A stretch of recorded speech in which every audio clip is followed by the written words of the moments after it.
অনেক আমাদের বিশ্ববিদ্যালয়ের সভাপতি ছিলেন যারা কেন্দ্রীয় সভাপতি হন নাই, আবার অনেক বিশ্ববিদ্যালয়ের সভাপতি ছিলেন যারা কেন্দ্রীয় সভাপতি হয়েছেন। কিন্তু এই যে ধারাবাহিকতা, এই ধারাবাহিকতায় তো এটা বলা যেতে পারে যে হয়তো অনাগত ভবিষ্যতে আপনাকেও আমরা কেন্দ্রীয় সভাপতি হিসেবে দেখতে পাবো।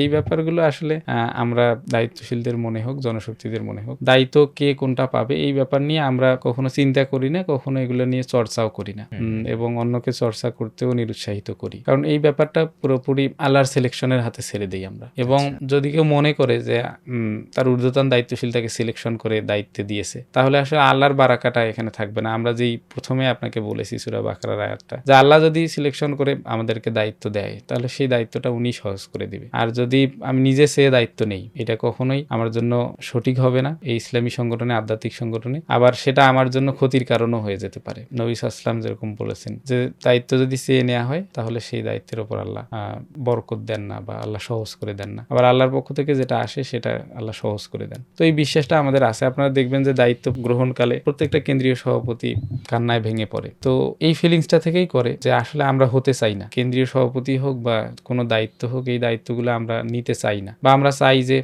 এই দায়িত্ব এত কঠিন দায়িত্ব, যেই জবাবদিহিতা আখেরাতে করতে হবে, সেই জবাবদিহিতা থেকে মুক্তি পাওয়ার জন্য আমরা মনে করি যে এই দায়িত্ব আমার জন্য নেওয়া ঠিক হবে না। এগুলো যখন আল্লাহর পক্ষ থেকে আসে, যখন ঘোষণা হয়ে যায়, তখন আসলে পালানোরও সুযোগ থাকে না। এজন্য আমরা কেন্দ্রীয় সভাপতি কে হবে না হবে এগুলো নিয়ে কখনো চিন্তা করি না।